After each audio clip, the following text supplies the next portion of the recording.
Midpoint of the season is just on the horizon as we revisit last week's beatdowns in various hub cities as Road Warrior teams came in and made their claims on the USFL along with the South Division. We'll talk about that too. Got some speculation that we got to bring up to you and some good news for the league that we got this week. All that and more on this episode 56 of the USFL podcast. It starts right now. 1, 2, 3.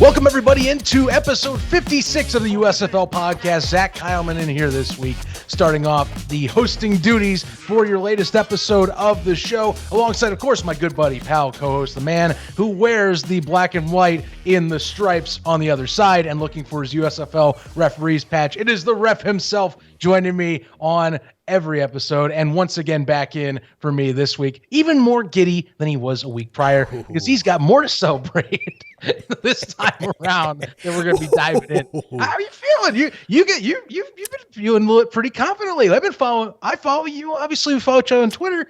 I see you replying to everything Gamblers these days. You know, you're feeling real good. Earlier this year, before the season started, you know what I said? I trumpeted. I marched with 2 words: all in.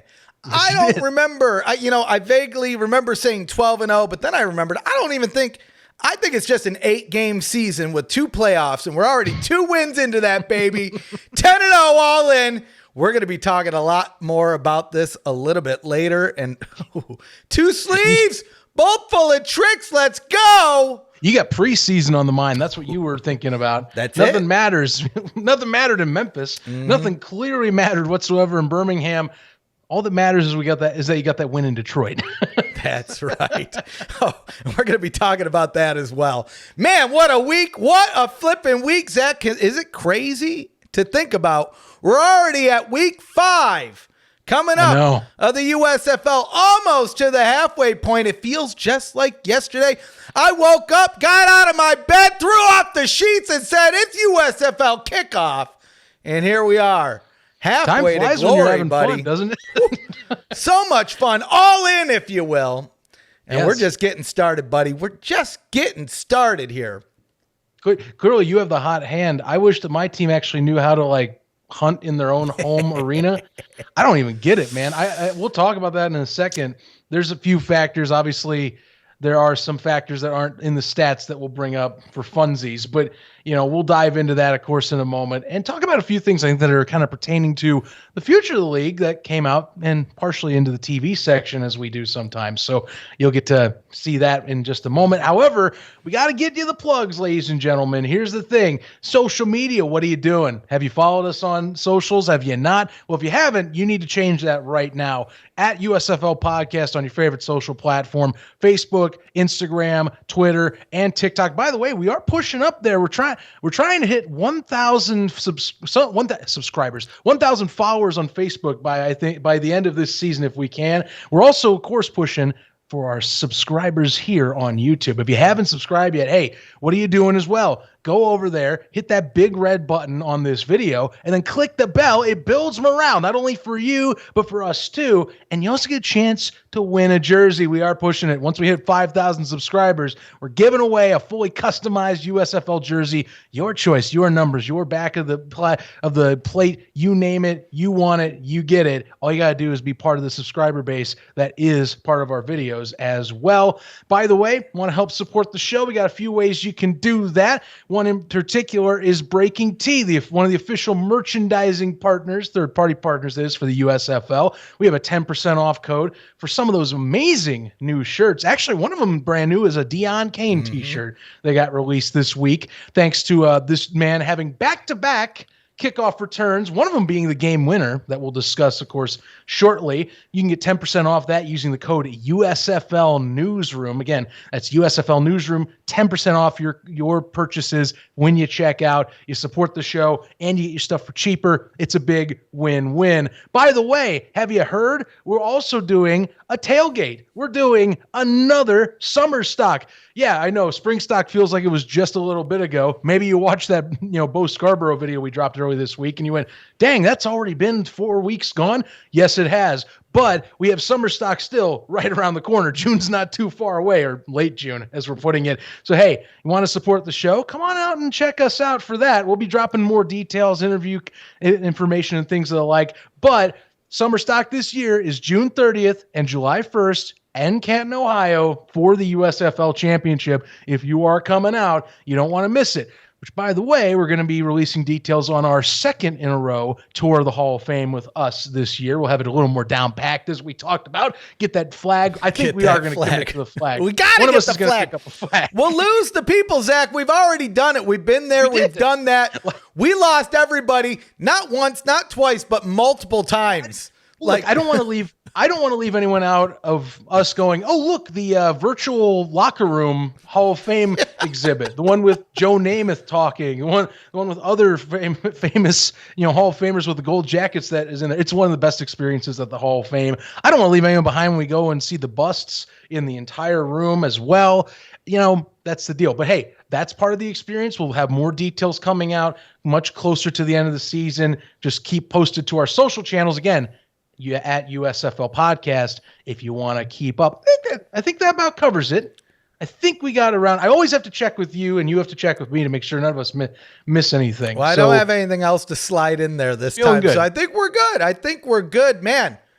But boy, oh boy, time to get to the news. Week 4. Yeah, week 4. Let's get some recaps in. Obviously, here's your scores for the rundown here. Houston, Philadelphia. Obviously, I led in, and obviously, if you've been on the Ref Social, which is at the Ref Says on Twitter, you can tell he's been hyped for now 2 weeks in a row. Back-to-back wins. This man is now in full ref form and fandom form with the Gamblers as they completely trounced the Philadelphia Stars 41-16 at Ford Field. Meanwhile, no Ford Field Hub teams have won since the Hub has started. I feel bad for Panthers fans like myself that are trying to come to a game and say, this team won 2-0, right? Like we started 2-0. We faced a 0-3 Memphis Showboats squad. Yeah, this is going to be the ticket I get to watch my team win. No, I'm afraid not.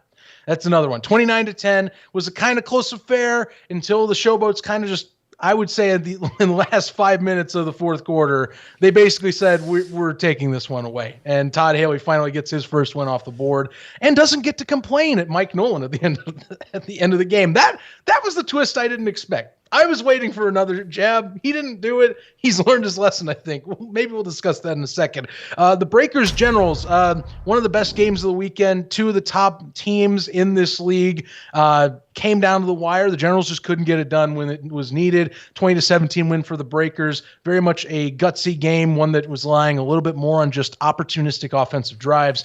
And then finally, the Stallions and Maulers, arguably the most exciting game of the weekend out of the 4. Not saying anything for Breakers Generals, but the way it finished, I think, was impeccable in the fact, just best highlights of the week, best finish of the week, in my opinion.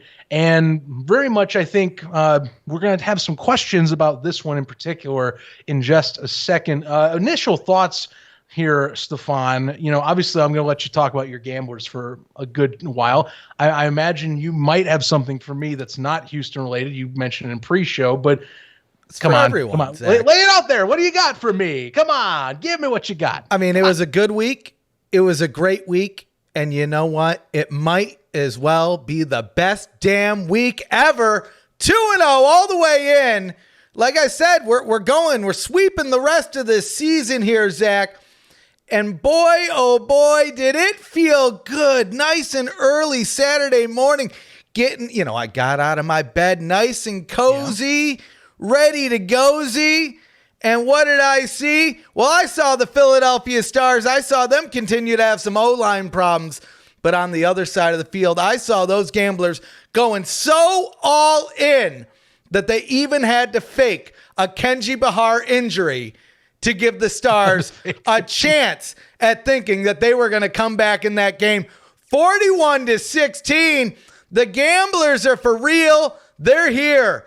It's done, son. We're sweeping the rest of the season. Now, I don't want to get too far ahead of the game here, but I do have something to talk about that relates to the next game up. Sure. So, how the tables have turned, Zachy boy. First 2 weeks of the season, I don't know. Somebody told me that the Panthers won the first 2 games.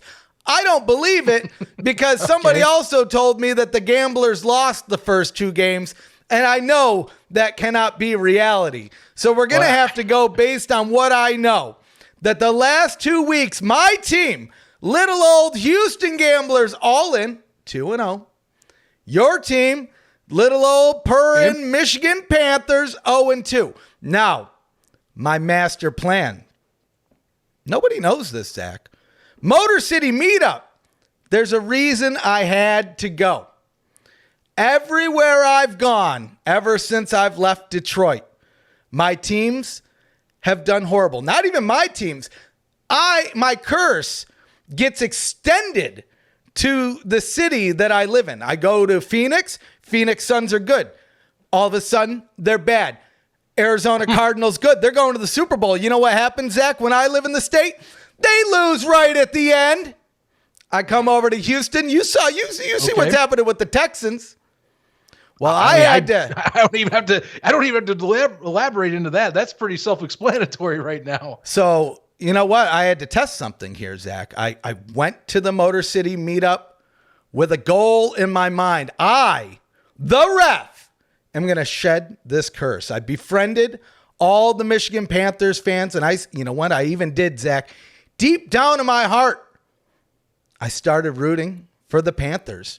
And I think it's working. Okay. I think it's working. So I'm going to test this out. I'm going to text one of my Panthers friends, a friend of mine, a good friend that's a Panthers fan.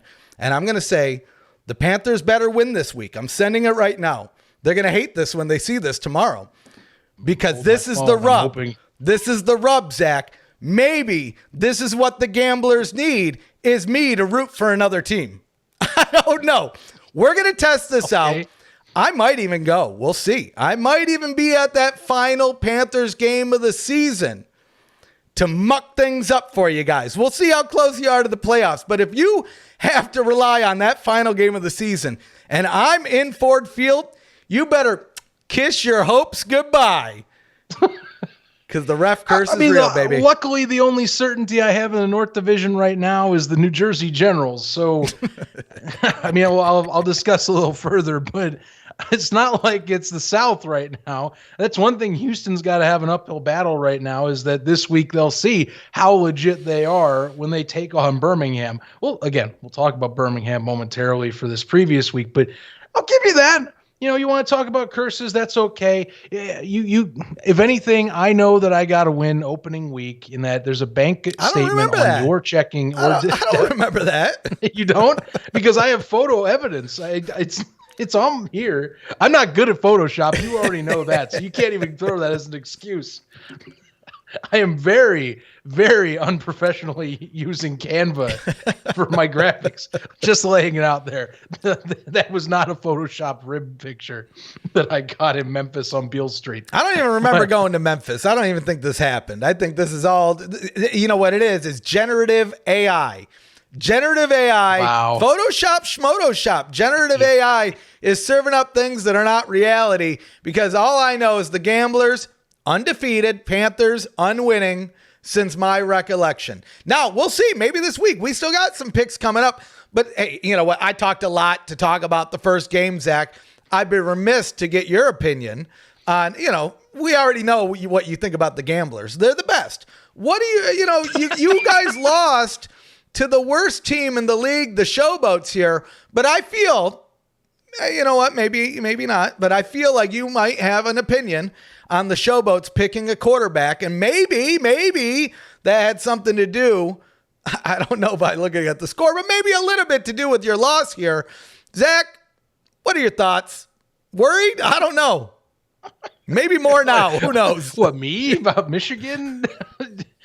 Of course I'm worried. I'm sitting here and I'm looking at an offense that has decided to, I don't know, just abandon a lot of its principles. I've seen an offense that I don't get which quarterback you pick. That's my deal. I'm hard pressed on, if someone told me right now, they had a gun to my head, which one do you play? I'd be like, I really couldn't tell you, because 50-50, I'd probably get that answer wrong. Because Josh Love right now, he was supposed to be the solution. He's the guy that knew the system best. But lately, he has either not been trying to get the ball out on time, or he throws it into waiting hands of defensive linemen like it is nothing. It is almost like he forgot the playbook ever since he got to Detroit. I don't know what happened on the flight back. It's not you. You can. I'm not giving you that satisfaction. It's clearly not you. Clearly, something has gone amiss that is not a curse-related thing, because I will not fall for this. I don't deal with this curse. I deal with reality. The reality is the Panthers aren't holding on to the damn ball well. They're not getting the ball out of Josh Love's hands or Carson Strong's in a timely fashion, and receivers aren't getting separation either. That's something I think that's damning these QBs too. We're not seeing guys get separation these last 2 weeks. Where the hell's Joe Walker and Ishmael Hyman coming in and trying to get these guys open? I do put a lot of blame, I think, at the QB position here, because I feel like it's been inept a little bit, and switching him up has been hurting. But again, can you blame Mike Nolan? He's trying to find a spark right now. Also, I think teams are keying in, maybe not all the time, but a little bit now on the run game, knowing that is the Panthers' strength, is those two RBs. So forcing Love or Strong to have to do the bulk of the lifting is clearly not paying out, and something's going to have to change rapidly. I'm fascinated to see what Mike Nolan does this week with that end. Also, where's the pressure gone? I feel like the Michigan defense has kind of like shriveled up in trying to cause QBs to get discomfort. They seem to have not been living up to their side of the bargain. It's not a curse, though. I'm not putting this on being in Michigan. I'm just telling you, for some reason, it's either the coaching hasn't prepared it correctly, or I'll give the other side for being more prepared and seeing film the correct way these last 2 weeks. Because that's the thing. Usually when you see stuff like this, where it's the same problems over and over again, it means that, in my opinion, it means that the coaches have not adapted to what has been underlying issues. They need to get that course corrected. I thought the best chance was against Memphis. Clearly, I have been completely understated, and Todd Haley was that close last week against Houston and executed this week, obviously, in Detroit. Whatever. I mean, you know what? Whatever, it happens to everybody. But it just so happens to have happened to everybody in Ford Field as well. We'll see. We'll see. But you know what? They're not the only ones. This is we're going to see here. No home team won this weekend. No home team. Road Warriors. No home team. All Road Warriors this week. All South Division. The South Division came in and curb stomped the North Division this week. Damn right. Just basically saying, you know what? No, this is our all league. In. Doesn't matter. The South is going to be the one running through the championship again. That's what in theory we placed. Not saying that is going to happen, but can you blame us for saying that? Look at the South right now. I'm going to I'll throw your gamblers a bone. They're 2-2, and right now you could argue that they could probably go up and beat the Generals and be the third best team in the league, first best, behind Birmingham or in New Orleans, or they're within a few mistakes of possibly winning against New Orleans recently in one of those losses you apparently forget about or think didn't exist. All in. We're not losing to anybody. We're sweeping the rest of this season. Well, anymore, whatever. Anymore, whatever. You know what? You brought up the Breakers. I think it's about time we switch topics anymore.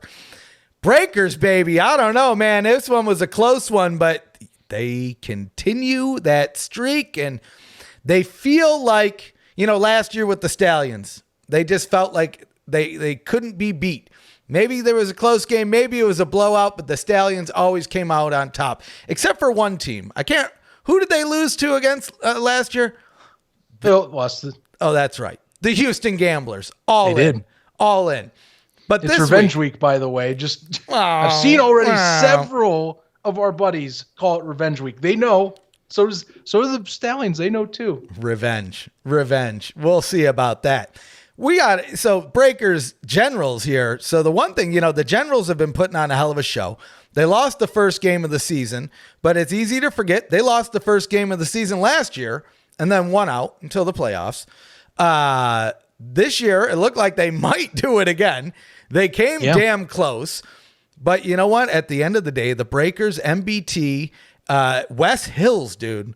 Wes Hills, MVP, maybe King of the Hills is going to be the one, because, it seems like every week that dude is showing up and making a difference for this team. And like we talked about last week, he wasn't even in that first week, right?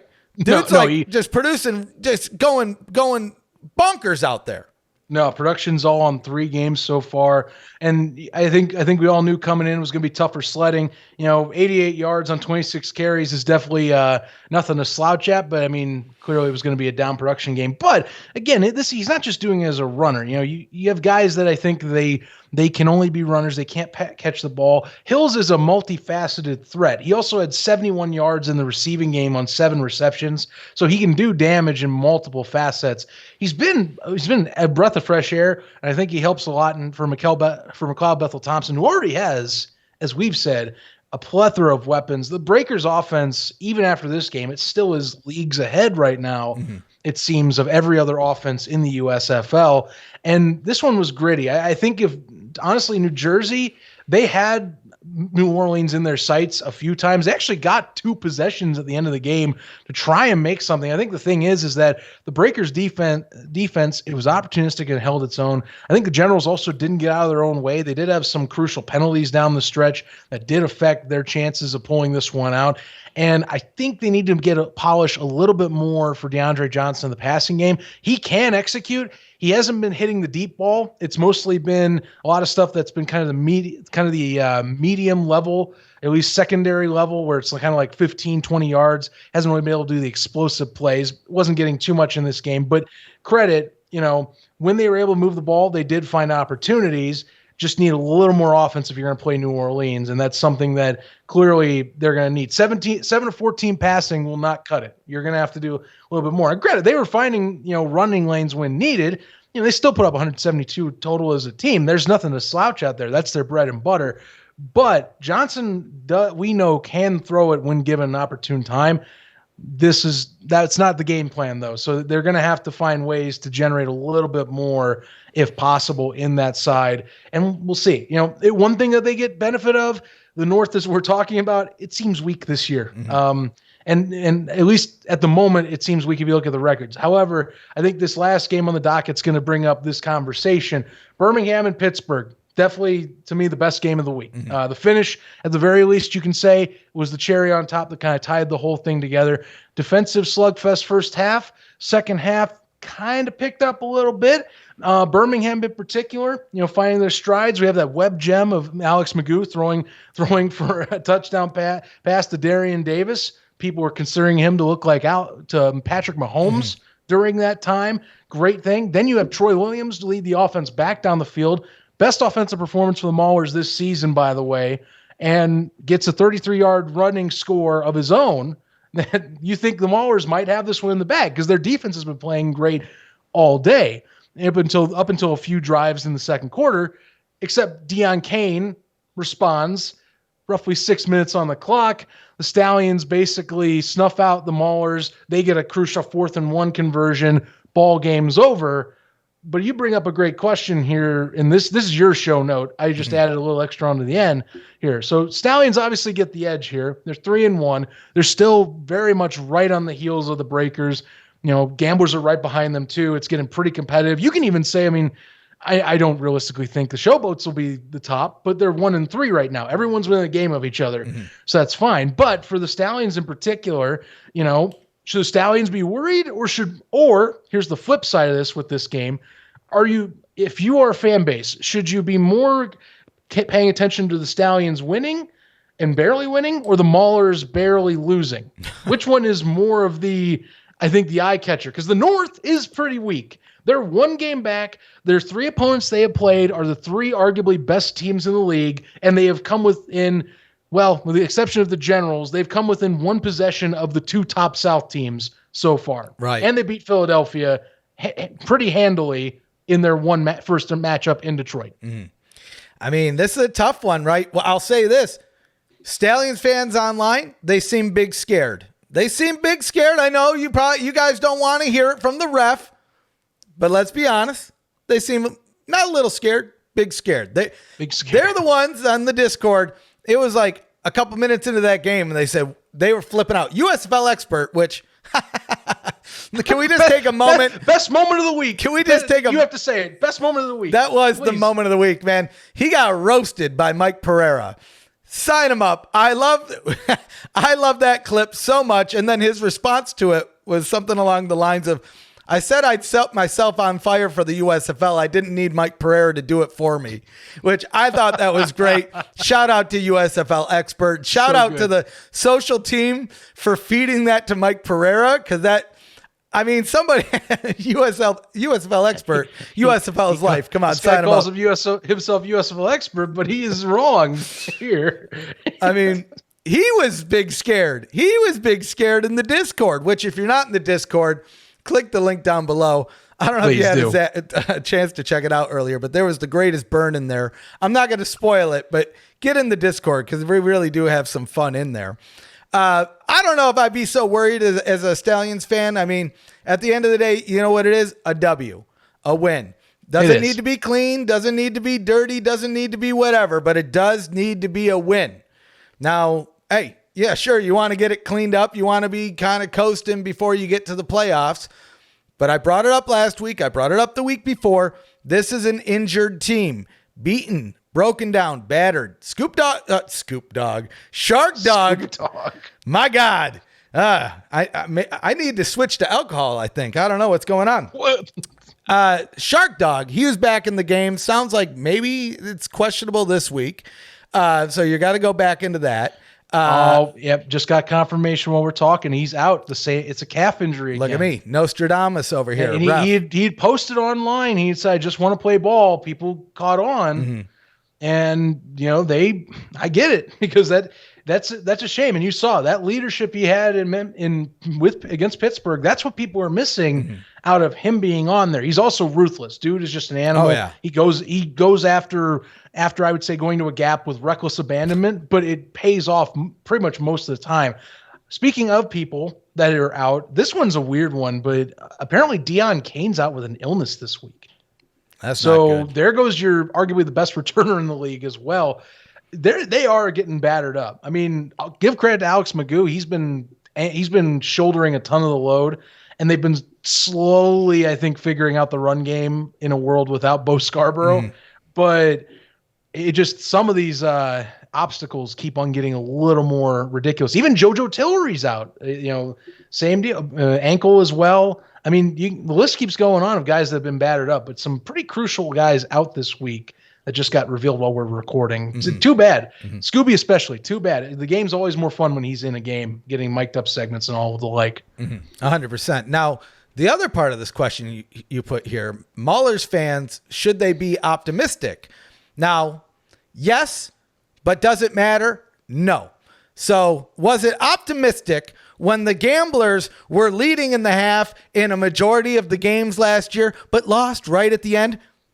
Sure. Yeah, we were staying in the game. We weren't just getting decimated, but was it good? By no means, right? And like I said, sloppy win is better than a clean loss, right? I'd rather have the sloppy, barely edge it over the line win than a loss where you lose by a few to a good team, mind you, right? So again, they're staying competitive. They built upon where they were last year. So, I mean, they deserve kudos. I mean, they are definitely not the Maulers that we saw last year, but they still need a little tweaking, a little bit more rust cleaned off at the axles, if you will, to just get everything going. Now, I will say this. Death by kicker. My God, you have to stay on the Maulers because their defense is going to be there. But even if they're not getting they will rack up those points 3 at a time. 3 at a time. they've been getting better at making drives. Troy Williams has been getting more comfortable as a passer. You know, he threw for 217 yards this past week. That does seem kind of pedestrian, but when you think about it, when we're talking someone that was barely getting to sub 100, like we're talking was just thrown for 96 against the Stars. You know, that's improvement. That is something that they're getting under themselves. And again, you know, this is why I have the optimist side. Yeah, sure. You know, silver linings don't win games, you know, say the less. So, you know, they don't get that on the board, but look at the North. Okay. They lost to the Generals. The Generals are probably the most competent North team right now. Who else is going to do it? Philadelphia is a complete, at least to me right now, they look like a shell of themselves from last year. A lot of that comes from play calling and coaching, by the way.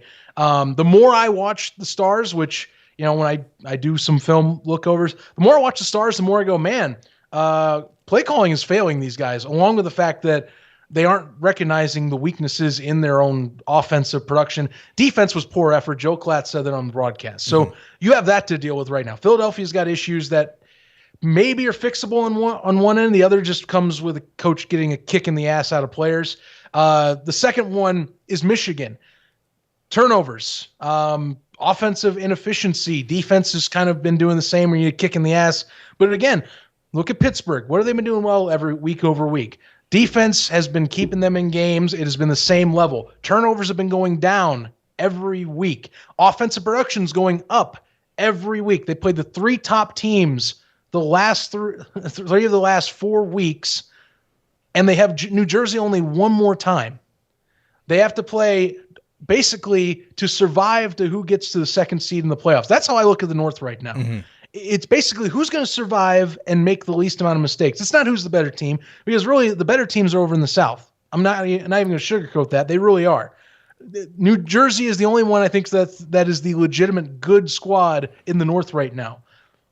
Pittsburgh, to me, you know, preseason, I think a lot of people were hopeful on them. You and I were. I think they found their guy. You know, they got rid of the quarterback issue, and they found, hey, we need a mobile QB because they were having protection issues with James Morgan. So they got Troy.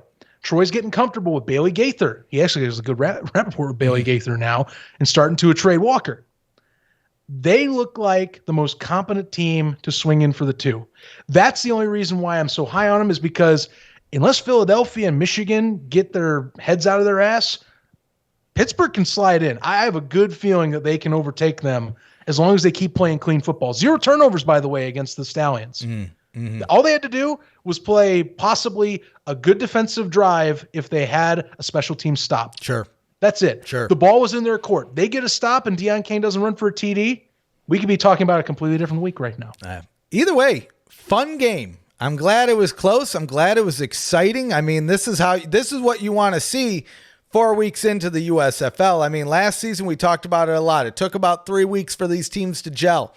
We're seeing less of that this year, but we are still seeing it, funny enough, right? The Maulers, great example. Came into the season, didn't look too different. By week 2, week 3, week 4, you're really starting to see that identity that they've been boasting about. The defense team, special teams. They're going to be mean. They're going to hit you. They're going to make it a bruisey, bloody game. Now, if you just tweak that offense a little bit, just a little bit, man, you're talking about a scary team up north. It's almost there. It's almost there. The main issue they have right now is finishing drives. They're able to move the ball to where you can get Chris Blewett into position, and you can make a good argument that he is indeed the best kicker in the USFL right now. He's a perfect 9 for 9. Which I don't know if we've ever taken a moment to talk about him having the most amazing name as a kicker, Chris Blewett, and he hasn't blown it. I mean, sign him up. I mean, the joke writes itself. He only went into kicking to show that he can surpass his namesake and become an amazing kicker. And you know what? Like I said, death by kicker with the Maulers, they will tear you apart. They did it to the Stars, right? When they beat the Stars, you know who it was? That was Chris Blewett's game.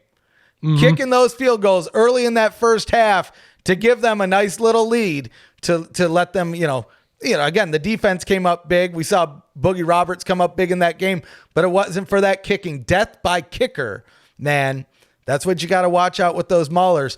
But you want the win. You want the W at the end of the day. They're right there, and I'm definitely going to I'm the one picking this week, Pittsburgh and Michigan. So you'll hear my thoughts very much pretty soon on that. But like I said, I like where this team's going. I do agree. It's been top competition they played. They're right there, and I love it. Every week they get better, and now they're in the prime part of their schedule to where you can take advantage of that.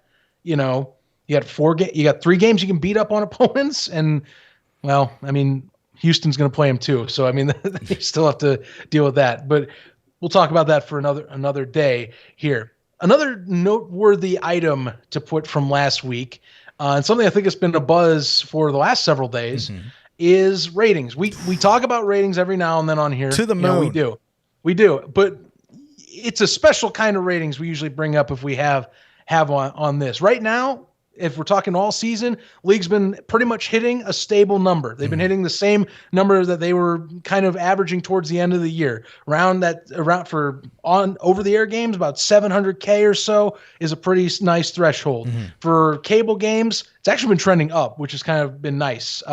Started off really hot. This week, we got 2 notes off that. By the way, that Pittsburgh and Birmingham game, best cable game that's been in USFL so far since its return, hitting 545K on FS1. Meanwhile, we've had the best over-the-air game since week 1 of last year in terms of single games. Yes, there was the 3 million simulcast, but remember they have split numbers. Michigan and Memphis hit 2 million. And basically 2.1 million. Over 2 million. I'm rounding at 2.1. They hit 2.1 million viewership for their contest on Saturday night. And yes, some folks have talked about the lead-ins. Well, that's what's important. That's what I was. Sorry, go on. Sorry, go on. That's what I know. You're excited as I am. Hey, I'm with you. I'm a TV guy. Okay. Remember, I work in the TV industry. That's not a joke. You've listened to other episodes. Big old Hollywood over here. Big old Hollywood. I'm in the desert. I'm not in Burbank. But nonetheless, the lead-ins are big. They help with ratings are good like this, even if it's lead-in or not. Advertisers want to see that. Oh, well, if you're doing a regular lead-in game and it's year over year improved. Remember, last year's lead-in for Birmingham and Michigan was 1.1 million out of the Kentucky Derby. This year's has almost increased by 50% viewership. Actually, almost 100. Sorry, by almost 100% viewership. I'm doing the ratings wrong. So think about that. It went from 1.1 to almost 2.1. That's roughly that's like 90-ish% viewership increase year over year in the same time frame. You have your best cable game, which is big. You had games that hit top 50 in the demos, 18 to 49. That's big. And yes, there was no XFL competition, but likewise, that's the thing though. Here's the angle you look. If you don't have competition, look, our numbers went up. Yep. So we've been maintaining with competition. Ratings have been going up without. And you can, I've had some folks talk about that Philly Houston game. You know what? Kind of hard to watch a 41-16 blowout when it was already 27-7 going into the second half. The rest of these games are great. New Jersey and New Orleans, a hub-based team game, just to basically sub 1 million to hit 828K. That's a good game. 100%. That's one of NBC's best games of the season so far. It's a good week with ratings. 100%. That's exactly what the league wants to see. Right. Is that stuff. And the lead-ins that they have been hinting at, that is also what they want to see. Well, is stuff, the results from that. This is why, the USFL, their marketing strategy, their TV strategy, everything works. We've talked about this a lot before the season. One thing that Fox can do, and this is on NBC, and we're going to get to that. But one thing that Fox can do that other leagues can't is they can interject the USFL into every sporting event that they air. We saw it with the Super Bowl. We saw it with NASCAR. We saw it with the World Baseball Classic and others.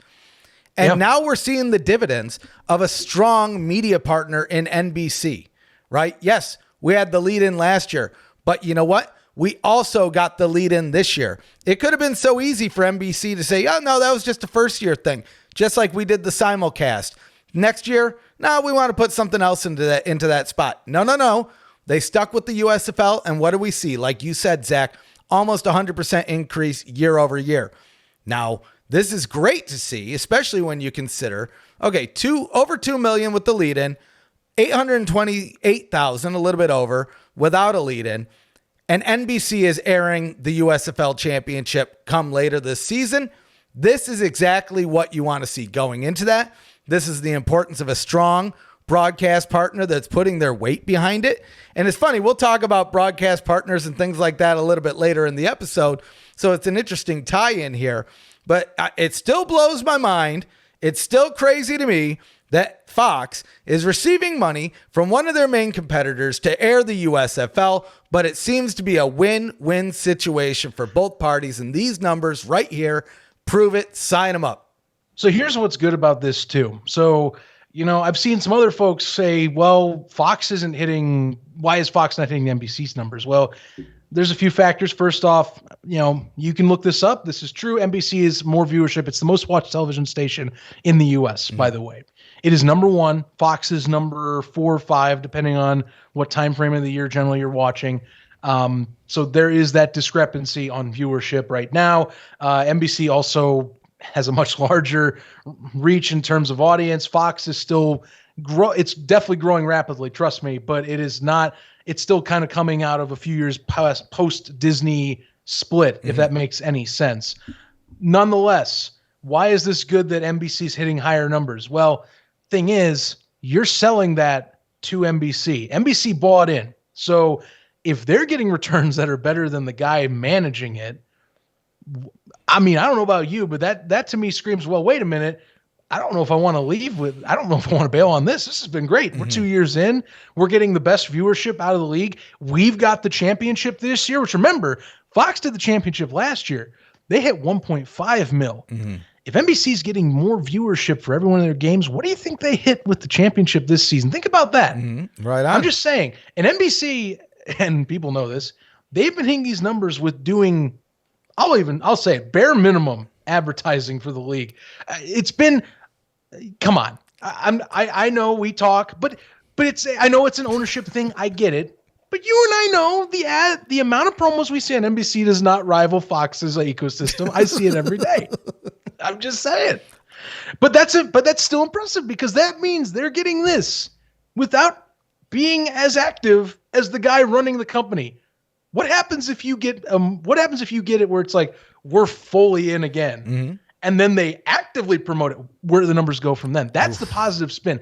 That's where I'm coming. Yes, it sounds cringe when I start that way, but I'm telling you, what happens in say year 4, post supposed media rights deal?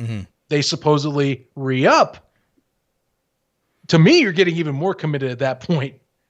Oh, 100%. Well, you're doing way more than on NBC in my opinion, at that point. Well, I mean, we've talked about it before. All you really need to do is look at the rights negotiations with Major League Soccer. Yes, the MLS has been around 20 plus years, but when you look at the bare numbers, there's the numbers, the ratings, the viewership, all of that. I mean, we're talking comparable. We all know how the rights deals went with the MLS. There's some happy people that are some Major League Soccer executives. I'll tell you that much. Oh, yeah. So Fox is looking at that and saying, okay, maybe not that much. We get it. We're not going to aim that high, but that is very promising, especially when you're looking at these numbers. And there's competition, right? There's NBA playoffs. There's NHL playoffs. There's all sorts of things going on. MLB, some people are diehard baseball folks. Let's not forget that. Well, here's the thing that's another kicker for NBC. That's great. This time slot used to be the Kentucky Derby lead-in time slot. They used to be for NHL. So they basically took football, put it there. And according to when I had seen, looking up last NHL game, we're dating back to 2021 when the NHL was still under contract with NBC. That last one hit 1.6 Very nice as a lead-in. So you're telling me the USFL is a football league.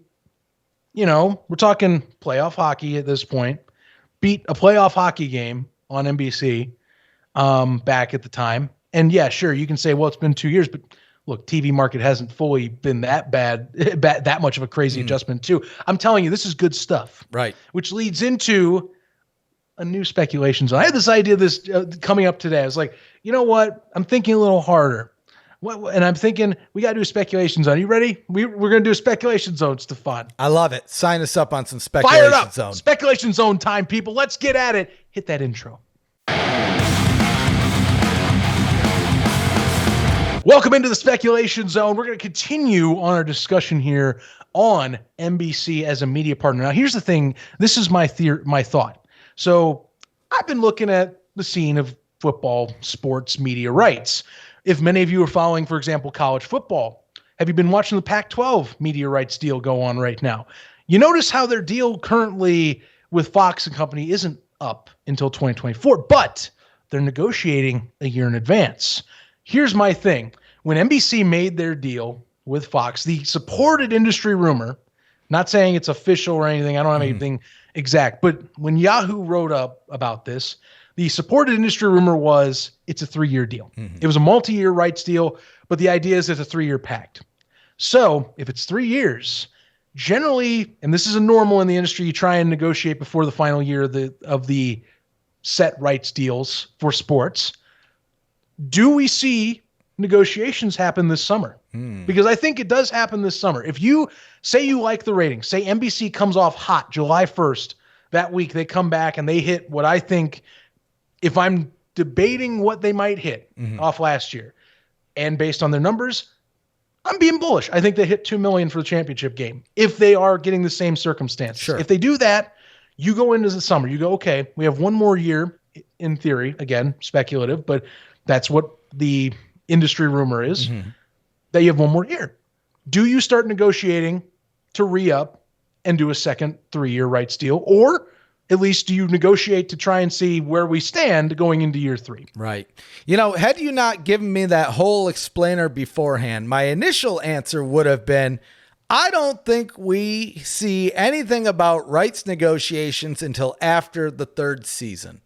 Now, after hearing everything you just said, I'm going to say, I think it's probably likely that they will talk at the end of season 2. And I think it makes even more sense on why we're seeing NBC host the USFL championship this year. Yes, they're swapping them on and off, but you know, Fox strategically, if they know that it's most likely, like you said, industry standard to start that negotiation, maybe not put ink to paper, but start those discussions a year prior. Well, boy, yeah, you know what? It does make it pretty enticing when, oh, okay, you're looking at the lead-in, like we were just talking, over 100% increase. If you look at the championship, let's say they do hit that 2 million number.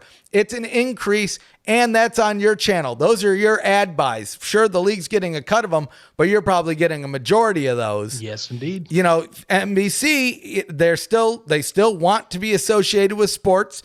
You talked about they no longer have a rights deal with the NHL. This seems to be working out for them. Better, in fact, like you mentioned, you know, they pulled out a better number than the lead-in with the NHL in the playoffs, mind you. Then, yeah, I think those discussions do happen. But that comes down to everything you told me, Zach. You helped me out. Right. I got a handicap. I know, and I'm giving you a lot of info from my end. But here's the deal. Like I said, you are NBC this year, and again, you know, if you are serious, you generally want to start talking earlier than a year. You know, otherwise you risk kind of threading a needle. You know, you want to be prepared. I think a lot of TV, it's about being prepared for your future as soon as possible, or at least within a reasonable time frame. 2 years is generally that, because the deal's not over. You get some buffer. Even if you have to go back to the table, you still have a year buffer, and you started those talks already. So that's where I come from is if I'm NBC right now, I'm the third party. I'm evaluating what's going on right now, you know? And again, keep in mind, you know, they're supporting these games. They're giving the listings. They're posting on social with the PRs. But like, here's the thing where I'm NBC. Their final test to me is, okay, we have the championship this year. What happens if we market it, like fully market it? Like not just like day of broadcast promo air. We're talking like Fox market it. Like we're talking Fox is throwing in everything. And if you watch any Fox channel, you know, Big Ten Network, FS1, FS2, you know, Fox Television alone, they put all these promos everywhere. Oh, yeah. FS1 shows, they are everywhere. Now imagine NBC doing that. Like seriously, imagine for real, NBC, the week of the championship game, they are pumping it in prime time. They are pumping it through USA Television on the regular. Imagine what'll happen. I think that's the next big test, because NBC that is, I think, the biggest wrinkle to the schedule that some of us talked about, but not a lot of us did, was that NBC's the championship game host this year. Right. Because Fox could have done it again. They own it. Oh, they could have sure. just said, screw it, we'll take it again. But you know what they did? They gave him a solid. They said, it's your turn. Right. How about you reap in those benefits of, we hit 1.5 mil last year. We bet you can get to, even better than us. You're bigger network than us. We bet you can hit those numbers. I bet that's what they've talked about behind the scenes. Mm-hmm. Imagine what you can do now that you're a bigger station than us. Oh, 100%. Now, we've talked a lot about Fox negotiating with NBC, but I'm gonna put another little wrench into the speculation zone. Ooh. Do we see other networks get involved? Because maybe we saw a little news story, maybe last week, 2 weeks ago. CBS is jumping into and I wouldn't call it spring football mix, but alternative football, whatever you want to say, with the CFL. They're going to be broadcasting the CFL. Maybe let's get our toes wet. Yeah, we dabbled with that AAF. It didn't really work out the way we wanted. But you know what? Fox has this USFL thing. It seems to be working well for NBC. Maybe let's test the temperature. Throw a little bit of Canadian football on our channel in the interim, see how that does, and maybe we have another party in the mix. Not to say that NBC won't get rights as well, but it's, the NFL, we see them across many channels. And maybe that's another possibility that we see, not for season 3, clearly, because I think they would have to get through their deal with NBC. But going into season 4, maybe we see a 3 network split. What do you think? Yeah, now if you're doing 3, then you would definitely need to do it. Like I think this year, you would have to do it over the summer. At least get that started either by the end of the regular season or during playoff time. I think. Do I think there's a third? Do I think that you see a third party jump in? I'm going to say pretty close to no, as 100% as I can. And it's just I don't know. I think that it's still for television. I think TV guys are still feeling this out because if you're a television company and you're thinking about investing some money, yes, sports media rights are like the big cash cow right now. Right. All the TV properties want it because it's kind of what draws most of the big broadcasts every year. It's sports telecasts. So a lot of them, I think, will look at that and go, yeah, that's kind of cool. But you also have a rival league that is still playing. And I think that some of them are trying to feel out how that's going to play out. Sure.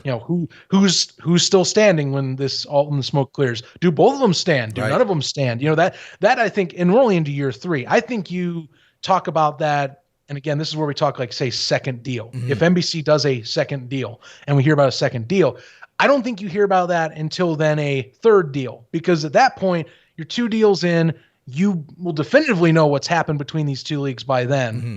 And then you can see maybe like a CBS or like, say, a digital partner, not saying like Amazon's ready to jump in on spring football, but that's when you see guys like that. They're like, well, we need sports rights. Let's buy. Right. Add on this for cheaper than some other stuff. But that's what you're waiting on. I think CBS is content with kind of dipping their toes in the other league market water. I mean, Canadian football still is pretty recognizable, and it has a good audience. It has a solid audience in the U.S. It has its own niche audience that it's trying to dig in on. Obviously, the CFL wants to get into the U.S. market and get more ad dollars. It got those deal dollars. It did get those deal dollars. CBS Sports also, they're investing in the indoor football league. That was another twist that I had seen. Somehow CBS Sports is now like an alternative football hub. It has 2 leagues coming next year that they're going to be invested in. So that's also a fun caveat. Although I think the IFL championships with CBS Sports this summer, but I digress. Nonetheless, everyone's feeling out how this is going to play out. Alternative football is in its kind of like its golden era right now. And I think we're trying to see, and I think TV providers are trying to see who's the last one standing or who are the legit players that have the most solid ground after this. Because, I mean, that's what's all being figured out right now, Because, I mean, both like USFL, XFL, they're both drawing solid numbers to compete with some of the mid-tier sports in the U.S. It's been said since the USFL last year. Mike Mulvaney's been pumping that up like crazy, and he's right. But again, you got to find stability, and you got to prove to TV companies that there's a stable, like, okay, where are you in 10 years or like 5 years model? So NBC, I think they do re-up. I think that they do talk this summer. But I don't think you see a third player until they know who is really the big dog on campus or who will be the only dog on campus or will both be on campus. And you just want to see who gets the best offer and you just throw your dice into the freaking craps table. You know, that's what we're looking at right now. Sure. Yeah. The other piece I see with another, if we see another broadcast partner, I don't think we see that until and if expansion happens. More games, you need more time on television. Well, and that's another thing that I don't think I mean, you know what? I'd love to be wrong, Zachy boy. I don't think we're going to see it this upcoming year. Hey, who knows? I'd love to be wrong. But that ties in though, because that's more games you can sell off. I mean, think about the NFL. You know, they have, I mean, just going off the top of my head here, they have, let's see, Fox, NBC, CBS, ESPN, Disney, if you want to call it, with ABC. You know, that's combined. You have 5 channels plus Amazon for Black Friday and Thursday Night Football. I mean, that's 6 media companies, or it's 5 media companies among 6 different distribution venues alone that you're dealing with, and that's because they have so much stock. You know, these are we have 2 leagues that only make up half of what the NFL has in terms of full teams. And yes, expansion will be on the table, but as we've talked as well, that's more money invested. You have to have stuff ready to go, you know, market valuation type of talk that I don't want to fully dive into because I don't want to make that too technical and blah, blah, blah on here. But like that is part of the back end discussion on the economics and like future proofing of these things, you know? So if you start seeing the values go up and all that, and you see more teams and you see more invested owners or future owners, as we put it, then yeah. But for now, it's right now still infancy. It's amazing. We're 2 years in, and it's amazing to say we're 2 years into something. It is infancy because we're in unrecognizable territory that hasn't been seen since the 80s. Right. Yeah, I know. Except this time, Fox is trying to say, let's not make those mistakes of the past and, you know, slow down and take it, and not just the past of like, say, USFL old. I'm talking like all spring football. Just every one of them. The graveyard let's just slow that's down come before and think about that. Do it the right way. Do it the right way. And they're doing it the right way. Yes. Build slow, get there and survive. And that's what we're seeing here. And you know what? It's working well for them. And I love to see it. Look at us, Zachy boy. Season 2 of the show, season 2 of the league. I can't wait. I hope we're doing this season 10. Well, be an old ass man. Who would have thought we'd be talking media rights? That's what's crazy to me is like some of you might be like sitting here thinking, well, no way he's talking media rights, but trust me, that's a normal TV thing to do it a year in advance or get it going, start it early. Don't be shocked if you hear Sports Business Journal or someone like that catch wind of them having to talk again, because if it is truly 3 years, the time would be now to start talking about it. Not in year 3. You start doing it now. Fox will even be that way. They'll be like, hey, you guys want to chat? Because that's what they'll do. Oh, sure. Either that or if NBC really likes them, they'll go, hey, how about we chat? And then they'll be like, oh, yeah, let's definitely chat. 100%. You know? 100%. That's where we're at. Anyway, good speculation zone. I always love getting these chats, deep dives, if you will, you know, between you and I. And we also like hearing from fans. Let's get into some questions of the week. As you've been seeing, and this is the brainchild of this man over here on my other side of the screen. We've had people like, hey, can we put in like, you know, responses to the show and all that? And we're trying to find the best way to do it. I think we've got it now.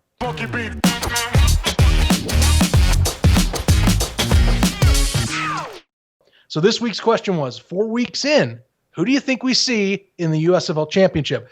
Got some serious ones, got some, let's just say having fun with it ones, because I mean, to be fair, you know, some of these I think are logical, but you know, let's see, Stefan, which ones we got this week? Well, I saw the one that's right. It was from me. It says, I can't speak for the North, but I know the gamblers are going all in. I will make a prediction though, and this will make you happy, Zachy boy. Okay. I'm going to say it. I think we get that Panthers Gamblers championship. Wow, I'm you feeling really think so? Pretty confident. And you know what? I'm going all in. I'm going to be such a happy boy. Born in Detroit, living in Houston. What can go wrong? And, you know, a 0-0 tie. But it won't. It won't happen. It's going to be a blowout. And this time, the Gamblers are getting their revenge on a game that I don't even think we lost in the first place. But we won't talk about that right now. Sure. But we got Ducky. Did you see his response? He's going to be at the championship because He will be there for Summer Stock, the biggest party of the summer, June 30th, July 1st. Come and join us out there. You know, I will say this one surprised me, though. We have Giddy Up, another USFL podcast out there. Mm-hmm. You would think they would pick the Stallions. Nope, they got the Panthers and the Breakers. What is with the Panthers being the confidence? Here's my thing. I get you doing it because I think you're playing it off as a joke, but maybe I'm wrong. But the Panthers, I mean, God, dude, I'm not even that confident they'll make it right now because the North has like I said, I think the Maulers are looking kind of good. Mm-hmm. I'm actually concerned about Pittsburgh right now. That's my opinion. But hey, I'll take it. Mm-hmm. I'll take the confidence boost. I could use it, heaven forbid. Right. I need it. Right. I need this. Now, there is one constant throughout this list. There's a lot of people, rightly so, saying the New Orleans Breakers. I mean, with just the way they look right now, 4-0 going into week 5. If they win this game, they're halfway through the season without a loss. Last week was close, but still, a close win is a win. They are looking scary. I don't know, Zach, what is your favorite one out of here? I went over mine. I like the true predictions. I also like what I consider smart ass responses. So for example, Andrew Murray here, Garth Brooks. I was like, funny, the halftime show. That one got me. I had a good laugh at that. He does have a Stallions jersey, throw him in the game. He was at that protective stadium, open things up. He's not wrong. Like I said, they did a halftime performance for the playoffs in between games last year. Well, that wasn't Garth Brooks. Let me correct you. I know there. That it was wasn't Trace Garth Atkins, Brooks, but I know. Okay, I sorry. know. I wasn't saying it was Garth. I was just telling you they had a performance. Yes, sorry. Context. Sorry. No, you're fine. You're kidding yourself. I do think in terms of predictability, I think a lot of them, obviously a lot of people have the Breakers. No shock there. One of them, I did see it, and I'm not saying this will happen, but again, look, Pittsburgh's been my confidence radar for losses with the Maulers has gone up. Maybe I'm crazy, but there is someone on here that says Breakers Maulers, and sure, he's shrugging his shoulders, but I'm telling you, if that offense keeps going on the upward trend it's going, and you have that defense doing its thing and mauling opponents, pun fully intended, as I always do. Look, don't be surprised. I mean, the main one you got to catch up to, you got to finish off wins that I think are winnable, which I hate to put the Panthers ones there, but they are. And then you got to find a way to catch up and stay up with New Jersey. You just got to keep up with them and keep ahead of the rest of the pack, and then you get your shot. We saw it last year. Philadelphia, 6-4 team coming in. We knew the deficiencies too. They still have the same deficiencies as a team. But you know what they did? They came in and they smacked a on paper better New Jersey team, and then took it to Birmingham within a broken leg of possibly getting a championship. So it's not crazy. You just have to get in. So 100%. And we've seen that that's the beauty of spring football. Anything could happen. Anything could happen. I will say I like Dan Hagar's response here at the Gift of Mayhem. I just saw it too. This one's good. Number 1, the Breakers. Number 2, the team that the Breakers humiliate en route to winning the USFL championship. I mean, tip of the hat to you, my friend. Sign you up. I think all we can say is the Breakers are the most popular response rate. And it's obvious. I mean, you have the best offense in pretty much every major statistical category right now through 4 weeks. And I don't see how that stops. You also have one of the most healthy teams in the league right now. And I don't see, I can't see how that stops because injuries are unpredictable. So sorry, no future lookings into the future for you. I don't have that ability. He doesn't have that ability. He says he does. We'll see. He says he has. Come on. We'll see. We'll see how this next week goes. Oh, speaking of next week, Zachy boy. Look, let's test our future predictions. By the way, we'll do that as we got previews for our week 5 games. By the way, you're not going to be a happy camper about this one. This just came down on the injury reports. Kenji Bahar is inactive this week. That's they had what to I elevate get. Montel Kozar. Now, credit Terry Wilson. We didn't talk about him much during our recaps, but they ran RPO with him. He was pretty solid in the RPO game. He's got wheels. However, Bahar definitely was in tune with these guys in the passing game, so that's what's going to be tested. We already know about the Stallions injuries, but your prediction for that. Can we switch which games we're picking by chance? You really want me to pick? No, I'm not going to do that, Zach. You're supposed to shun me and say, no, we're not switching, you little crybaby. You hear my inquisitive tone. Yeah. That's why I was like, are you serious right now? No. We'll get to the Gamblers game. I'm glad you brought that up before I go into my pick.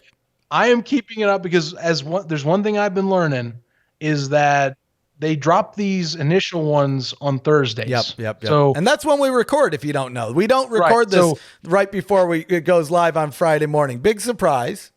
Yeah, so, by the way, League, I know this is probably not because of us at all, but thank you for dropping those while we are recording. This helps keep information clean when we talk. So I don't feel silly because my Arena podcast, us in the league have quite an interesting relationship on saying these guys play, and then the report drops hours before the game. We go, that looks dumb now. But anyway, no.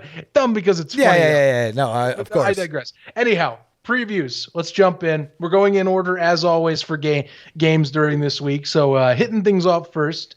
Pittsburgh, who I have been touting quite a bit this show, I get to predict and see, can they go into Detroit and beat the Panthers and make Michigan fans continue to cry for playing home games? This is the third straight home game for the Michigan Panthers, which, for Homestead, personally by now I thought they would get a win, but, hey, we got a few more chances, right? That game's on USA, 12:30 Eastern time, or 9:30 my neck of the woods. I'm going to be getting up in the morning for that one bright and early, but that's okay. It's good football. Here's the dealio. Pittsburgh, up and up on offense. I have nothing else to say defensively for Jaron Horton's squad because they just get after the ball. They make life living hell for QBs right now. And that's what's been maintaining them in contests and keeping things close is their defense is legit. It is arguably the best one in the USFL. I would say between them and the Generals, you can make a debate. But I think right now Pittsburgh has a damn good argument for that case right now. Michigan, not, when they're playing at top tier level, not too shabby. Thing is, last 2 weeks, they can't get out of their own way. And they also don't know who they want to play at quarterback right now. I think they thought it was they thought it was Josh Love. Now, not 100% sure. And honestly, Jordan Love would be pretty nice right now if we had him in. I don't care what Packers fans say about him, but that'd be kind of a nice one to just have as a professional QB. Because I'm not sure who to play, and that's going to be what we'll find out. I bet they'd split time is what'll happen. Personally, I'm looking at this. I ain't feeling confident about my Panthers at all. Actually, I'm taking this as a prove-it game because I don't think Michigan is good enough to beat Pittsburgh. I just don't. The offense has been going up and up for the Maulers right now. Michigan right now, I don't think they know what their offensive identity is, what they want to do. And if it is run game, teams have been queuing in on it. They can't get a stable pass game right now, and they have Butterfingers that cannot help them to save their life in the turnover margins. It's been also little, I would say, undisciplined at times. Mistime penalties, mistime communication issues in the last 2 weeks have not been helping this squad. And Mike Nolan's pointed out in post-game press conferences to our own James Larson, it's just that there's no answer right now. And I think the best answer would be have your guys that are supposed to be role players step up. Joe Walker, got to have some of your better games. It's been on and off all year. Who's that second dynamic receiver that's going to be stepping up? Can you get relief to the run game? Because that's what their bread and butter is, and teams are keying in on that. Which QB is going to step up and take the full reins of this offense and stop playing around? Those are questions for Michigan, and there are too many questions. Pittsburgh has so many certainties right now, and I think is much better inclined right now as a team. I got to go with the Maulers. It's going to be another ugly game. I don't think you see many touchdowns from the Maulers, but you're going to see a lot of field goals, and I think they're going to win. Death by kicker. I mean, Chris blew it. He's not blowing it right now. I don't think he does right now either. Even if he misses his first kick, I just don't trust the Panthers to efficiently run an offense against the Maulers. They couldn't do it against the Showboats, and they definitely couldn't do it against the Generals. The Showboats one shocked me. 10 points against Memphis. That's a red flag. I got to go with the Maulers. I think I've officially broken you, Zach. I'm shocked by this pick. It was a nice start. I had a bunch of smoke and mirrors, And now I'm so in the weeds with this team for being 2-2 in definitely the weaker of the two divisions in the USFL. Well, that's what's shocking right now. If it makes you feel better, Zach, I'm rooting for the Panthers this weekend. They're going to win. I mean, I'm still rooting. They're going to win big, Zach. They're going to win so big. And it's going to be because of me, because I'm rooting for them. Look, if you know me as a Bears fan in regular life, IRL, this is how I am. I root for my teams. Doesn't mean I'm going to be blindly rooting and saying they're going to win. I will be real. I'll be the realist. I'm going to be that dude drinking a beer, wearing that Panthers jersey or T-shirt, and they'll be like, "What the hell are you? Why are you a fan?" I'm like, "Because I love the pain," and then I continue to drink. That's what I'm doing. So speaking of blindly rooting for a team. Next game up, Houston Gamblers at Birmingham Stallions, 4:30 p.m. Eastern on Fox. And boy, oh boy, I'm going to tell you, this victory is going to taste so sweet. It's going to be sweeter than the sweetest tea you can find down south when the Houston Gamblers repeat what we did last year. Shock the world when we beat the Birmingham Stallions. Yes, I'm not changing my pick, Zach. Okay. I was going to change. Yes, I know. Kenji Bihar. He's out, but his spirit will guide whoever is there behind the ball.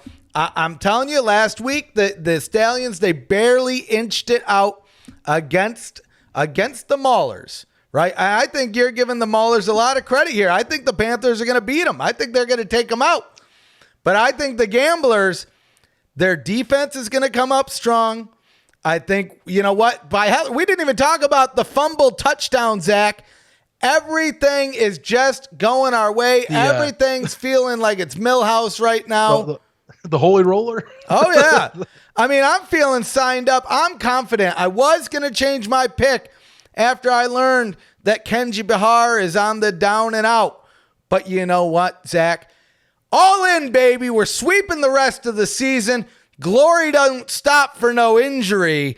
The Gamblers are picking up that win in Birmingham at Protective Stadium, and we're going to make a bunch of Stallions fans cry. I'm hearing a lot of Revenge Week echoes behind me right now. It's almost like some folks in the South are still not forgetting about that end of season and they should end of season finale. Well, not finale, but the one that made the blemish on the year. It was a great game. One of the best games, maybe even better than the championship. If you're a Gamblers fan. If you're a Gamblers fan, well, most certainly, of course. Of course that's the case. All right, moving on. I know you're confident. Honestly, here's the deal. I'm on the fence with that last game, so it's kind of hard. I think if I'm doing like a bettors type of line, it's like it's a pick 'em for me because of some of the injuries that Birmingham has. I see a lot of what Houston's doing positively. Hey, if Terry Wilson gets adjusted right away, and they've been putting him in as a QB1 all week with Curtis Johnson getting him ready to throw, hey, sky's the limit, man. I think it'll be the best game of the week, though. That one is my pinned one. I will not be missing that game on Fox easily. 4:30 Eastern time. Not a missable one. That's the best one of the week in my eyes. Game of the week in week 5 of the season. Meanwhile, all right, I'm a little iffy. Last year's me would have been like, oh, this is going to be great. This year's me, all this is going to lean on one element. It's Bart Andrus. Dear Bart Andrus, I have a list of things you need to do. Number 1, stop calling 5 receiver sets and leaving your tackles who can't block to basically let the floodgates open every pass. Number 2, stop having your receivers run deep routes with only one shallow cross, because the shallow cross is covered, your quarterback gets killed. Number 3, find ways to run the ball more consistently, because you're going to let your quarterback get killed. You see the pattern? Case Cook is dying out there, and I don't know how you remedy that unless you fully change your offensive philosophy for the Generals. The Generals, as we've talked, there's a debate. To me, Pittsburgh and New Jersey are the 2 best defenses in this league. New Jersey, I think, has the best claim for it based on record, of course, and the fact they beat Pittsburgh. But nonetheless, the Generals are going to have their way. They held down the Breakers to 20 points. It's the lowest scoring game the Breakers have had all year. This team has put up easily 30 points, 45, and Maulers the only other one that put them in sub 30-point position right now. Philadelphia has the weapons to do this. They have the potential. This is the team they brought back. It's a lot of the returning starters from last year. But you know what they're doing wrong? They're letting Case Cookus get killed out there. And it comes down to play calling, and it comes down to that defense to give a better effort than giving up 400-plus yards of offense on the opposite side. That is a horrible recipe for disaster. It's why I ranked them the worst team in the league this week in our community power rankings. Mm-hmm. And I just don't know how you do it, right, against the Generals. Because to me, that defense, it doesn't matter. The opposite side, and you know what's even worse, Stefan? Mm-hmm. And you'll even go, yeah, this is a good point. Guess who's the worst team in run defense in the USFL since last year? The Philadelphia Stars. You know who's the best at running the ball? The New Jersey Generals. This is a mess. Mm-hmm. This is lining up for a car crash. I'm sitting here with a chair. I'm like, I can't look away, but I know it's going to be bad. At least to me, it looks bad. I got to go with the Generals. Mm-hmm. Unless Bart Andrews is in 1 week philosophically changes how the Stars play, and if that Stars defensive unit sits down and had a powwow at their hotel this week and said, guys, what the hell did we have happen at home? I don't know how you pull it off. Give me the Generals in Detroit. The misery over in Detroit, at least for one of these teams, or possibly both based on my picks, is going to continue to happen. It's what it's lining up to be for me. We'll have to see. You know what? But I tend to agree. I think the Generals are going to pull it out. I think it's going to be an easy win, especially if they can just tear apart everything that the Stars are good at, and especially everything that they're not so great at. It's up to you, Bart. Yep. You have to change. If you change how you call your offense, you might have a shot. But I better not be seeing you throw 5 receiver sets out there and saying, I hope to God this line knows how to block. I hope to God Matt Colburn knows how to not whiff on a block, which that happened. I saw in the film too. That made me angry. Mm-hmm. Figure it out. You're going to have a hell of a day in the worst way on Sunday afternoon. Oh yeah. Just watch out. To me, it's looking like it's lining up to be ugly. Now, the last game of the week, we got the Showboats taking on the Breakers, 3 p.m. Eastern on Fox. Now, the Showboats, they're coming off their first win of the season. How about Cole Kelly? Cole Kelly, I mean, came out, made a name for himself, played a hell of a game. And whether it's the Panthers, the Curse, Ford Field, a cat team in Detroit, who knows what, the Showboats played a hell of a respectable game last week. Yeah. The Breakers, they won. It was close.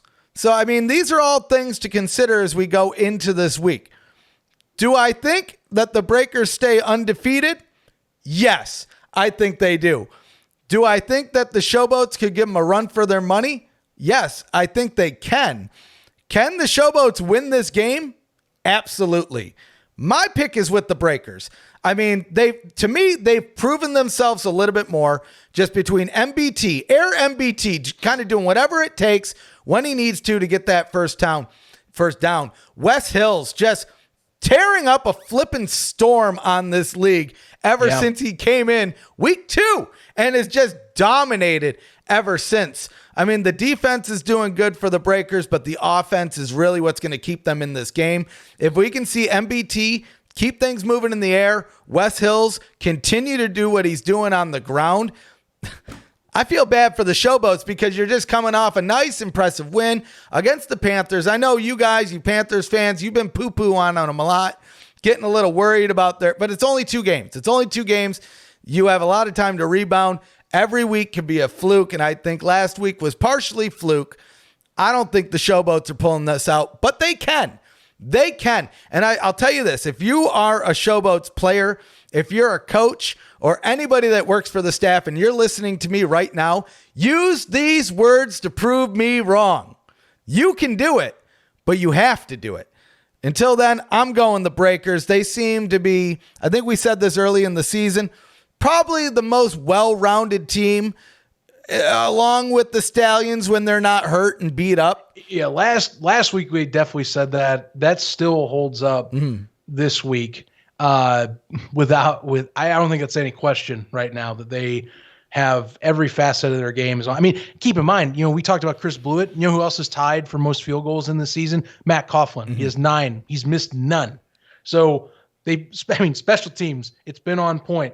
Offensive and defense, it's opportunistic. It's not the best defense in the league right now, but you know what it does? It holds down teams when it needs to. It did it against New Jersey. It did it against everybody else. They can shoot out with you. They can play dirty ball with you. They have these stars to where eventually you can't hold one back. One of them's going to break a play, whether it's MBT, whether it's Wes Hills, whether it's one of the receivers that MBT uses.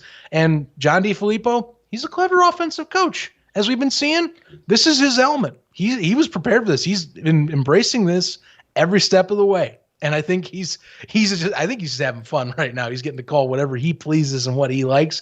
And the fact he's got a quarterback that's a veteran like McLeod Bethel-Thompson, who he even said in broadcast, he'll change play calls on you. Oh, yeah. You know, that's how veteran this guy is. This is a dude that can change out of stuff when he feels it's the right moment. Usually you don't see that unless it's the NFL. Mm-hmm. That's pretty wild. Right on. That shows veteran leadership. For sure. Now, I'll just say this. I'm looking forward, and I'm blown away that after this Sunday, we'll officially be halfway through the regular season. How crazy is that, Zach? Time crazy, flies, man. Like, seriously. Time really flies. I mean, it feels just like yesterday we started season 2 of the show. And then just a second ago, it was season 2 of the league. And now we're almost halfway through the season, which means we're almost halfway there to summer stock. June 30th, July 1st. I cannot wait. Day 1, we're doing that group tour of the Hall of Fame. Day 2, we're doing the tailgate at the championship. Details are coming soon on that.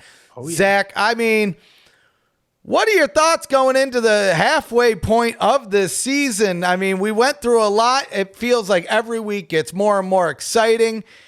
I feel like I've broken you a little bit, and maybe it's a little bit your Panthers have broke you as well, but I wouldn't be too worried just yet, especially with the ref on your side. Even with me getting distraught by the Panthers, I think football, we've been going the pattern of, I think, two close games, 2 definitive wins a week, but the football does feel more polished. Teams that are good are legitimately good. It's not just turnovers and you win. It's legitimate. You have the best squad. We're going to have the best players. We have legit talent out there. And I think that's what's been such a breath of fresh air for season 2. Something we thought we would see this year and we're hoping to see is happening. It's even better quality football. Teams that have their stars and, made corrections to fix mistakes are reaping those rewards and are reaping the benefits of keeping those players together that were on same rosters and same in unison with their program. So that's what's nice. We're going to keep seeing that, I think, because, not saying you're going to see guys that are lifers, but I do think the more you see some players that, they go get these opportunities and they want to come back, that keeps happening. That keeps providing good rosters. We talk about, for example, I'll give you my own thing. The CFL community, we know folks that, they jump from team to team sometimes, but there's CFL guys. There's arena guys. Oh, sure. Yeah. I imagine you're going to see USFL guys starting 100%. to happen. It's happened this year. Of course, it's only year 2, but as we keep going along, we obviously hope folks move up, but having a consistent, good talent base of guys that you go, that's a familiar face. I'm glad to see him back. Like Darius Victor, everyone anymore is like, I think that man's stardom has grown since he's been here, and he's been in several leagues, but this is the one that he's had, I think, the most exposure where they're like, he's a good human. I love this man. Mm-hmm. This man gets screen time. I want to watch him because he just brings a smile to my face. Guys like that. That's a USFL guy. Oh, yeah. Oh, yeah. And like you said, we're going to see more and more of that. And like I said, we speculated a couple weeks ago, will the league do a Hall of Fame? They're talking a lot about the Legacy League. We've seen it this week. We've seen it in the prior weeks where we're seeing old clips, things like that. Well, let's say they do. 5-10 years from now, the league's still around. That's when we're going to start seeing Jamar Smith, Scooby Wright, Case Cookus, these guys that are playing right now be those guys that are being inducted into the Hall of Fame. Of course, if the Hall of Fame occurs. This is speculation zone from a couple weeks ago, but it would only make sense that, sooner or later, you're going to have to start serving up the people that came in the second iteration of the league. And those are the guys that we're seeing now, right? 100%. Mm-hmm. I love it. But again, play's been smoother. That's the breath of fresh air to me. Like I said, just seeing guys that they're getting a second chance. I'll be honest with you. This is one that I wanted to do for this section. And I feel, just because people know this, I talked crap about Kenji Bahar on this show. Mm-hmm. I didn't know if he would be able to jump up elevation, not to mention new coaching staff. And I was curious, but he's the third best. He's right now third in passing yards in the league. This week, he's another guy like I talking about. He's been getting better every week of the season. He looks better than last year. He looks more confident than last year. He's got receivers he had last year. They have better repertoire between each other. That's a great example of year-over-year growth from play, from production. And that's what I'm thinking you're going to keep watching. And I'm glad that year 2 is proving that. Year 3 is going to keep doing that. So that's all I got to keep talking. I love every week I tune in to kind of watch and see who is getting better as a team and how is the football getting better as we go on. And it has been week over week. It has been like even the Maulers, even with the Maulers 1-3, last year they were similar deal through this time of the year. But you know what? Joe Klatt said it best on that broadcast. That's not last year's Maulers team. Sure. That's a legitimate team that has been in the ringer and been respectively in the ringer for pretty much every game this year. So far. Sure. And as I've talked, that's why I respect them, because I think they legitimately have a shot at being a playoff team. This is not the same 1-3 team we saw through last season. Right on. And that's awesome. Oh, sure. This is what especially for those Maulers fans out there, this is what you want to see. You want that progression to keep going, right? So, man, I'm looking forward to it, though. Another week of action behind us, another week of action coming up, and 1 week closer to that flipping USFL championship, the second one in the new iteration. So, Zach, any other thoughts? I think that's it. I think we went over all the news. We went over the recaps. We went over the previews. We went over the curse. We'll have to see what happens this weekend. Any other thoughts before we ride into the sunset here? No, I think I closed out mine pretty good. I know I just threw that to you without saying I threw that to you, but that's okay. No curtains. Yeah, no curtains. As I say, no curtains. But no, I think that covers everything. And I think that's about going to do it for this show, folks. Thanks for tuning in. As always, episode 56 of the show. We're keep on climbing up that ladder. Going to keep on building this up. And again, follow us along social media at USFL Podcast. Subscribe to this show. Click the bell. Builds morale. Get yourself set up to possibly win a jersey. Buy yourself some merch at Breaking Tea with USFL Newsroom as the code.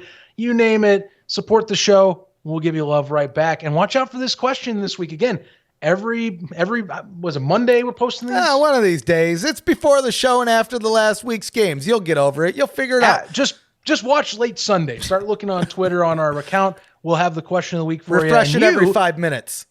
Yeah, every 5 minutes. You can end up having your response put on the show. So stay tuned. Check out our Twitter. Check out our bio and everything for all that. Join the Discord. Catch you for episode 57 next week where we hit the halfway point